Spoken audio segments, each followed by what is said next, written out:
Hello दोस्तों, एक बार फिर से आप सभी का स्वागत है आपका अपना YouTube channel Praveen education centre में। दोस्तों, आज की इस वीडियो में हम लोग पढ़ने वाले हैं डॉबेराइनर का त्रिक नियम, जो कि हमारा जो थर्ड वीडियो है, तीसरा वीडियो है।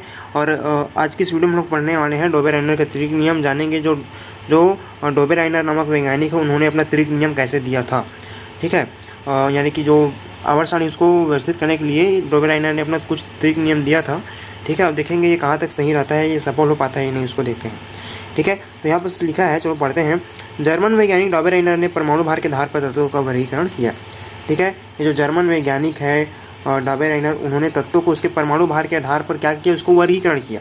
ठीक है, उन्होंने जब समान गुणधर्म वाले 3 तत्व जैसे पोटेशियम, लिथियम, सोडियम को परमाणु भार के बढ़ते क्रम में एक नीचे एक रखा, तब उन्होंने देखा कि बीच वाले तत्व का परमाणु भार अन्य 2 तत्वों के परमाणु भार का औसत होता है।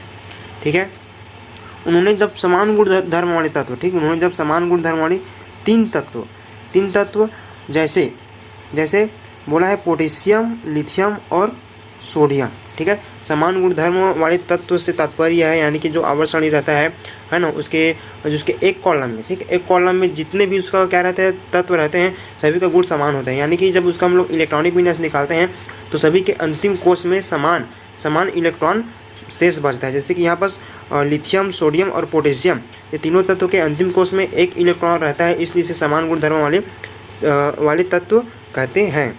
ठीक है, तो ये जो समान गुणधर्म वाले तत्व है पोटेशियम, लिथियम और सोडियम, इनको उनके परमाणु भार के बढ़ते क्रम में एक के नीचे एक रखा गया। आप यहाँ पर देख सकते हैं किस प्रकार से रखा गया है ना। यहाँ पर एक के नीचे एक क्या किया गया है, रखा गया है। तब उन्होंने देखा कि किसने देखा, डॉबेराइनर ने देखा कि बीच वाले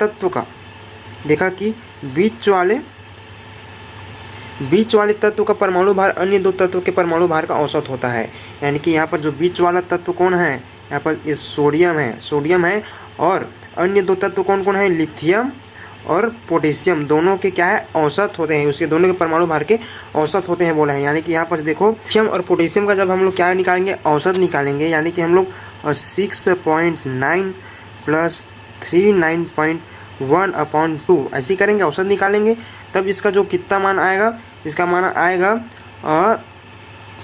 4 और 6, 46 आएगा /2। तो कितना आएगा, इसका 2 से घटाएंगे तब आएगा इसका 23। ठीक है, तो 23 जो है वो बीच वाला जो यहाँ पर सोडियम है उसका क्या है, परमाणु भार है। ठीक है, ऐसा इन्होंने डॉबेराइनर ने अपना जो नियम निकाला था। ठीक है, अब देखते हैं आगे ये कहाँ तक सही रहता है उसे। एक सेकेंड, यहाँ सोडियम का, ठीक है, यहाँ सोडियम का परमाणु भार लिथियम और पोटेशियम के परमाणु भार के औसत के निकट है। इसके गुणधर्म भी लिथियम और पोटेशियम के गुणधर्म के मध्य है।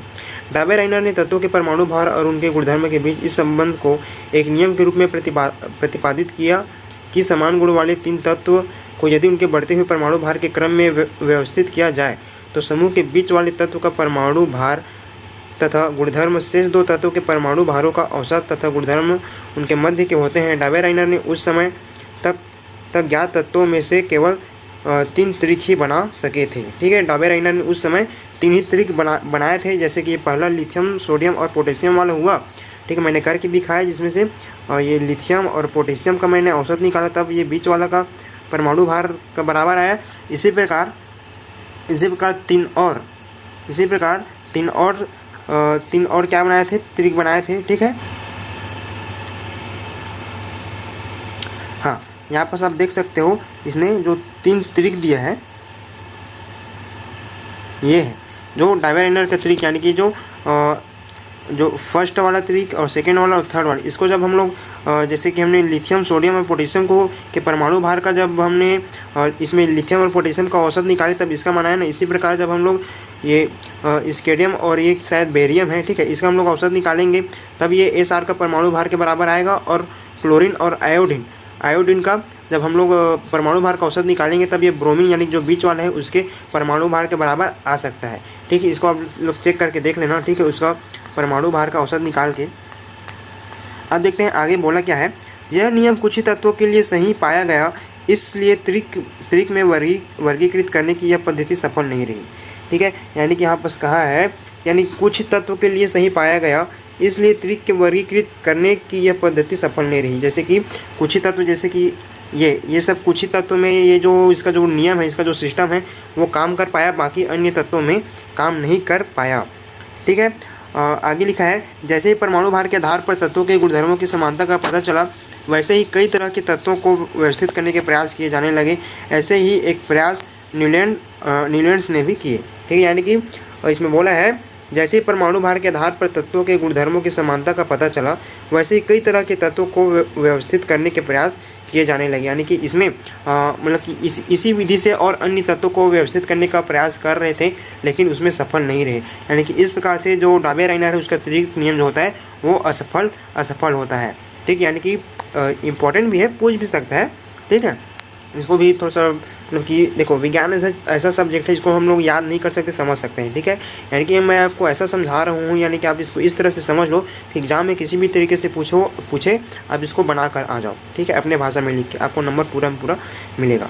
ठीक है, और चलो अब अगले वीडियो में हम लोग बताएंगे आपको न्यूलैंड का अष्टक सिद्धांत देखेंगे, और जो न्यूलैंड नामक वैज्ञानिक उन्होंने किस प्रकार से अपना अष्टक सिद्धांत दिए थे। ठीक है, तो आज के लिए बस इतने ही दोस्तों, धन्यवाद, थैंक यू।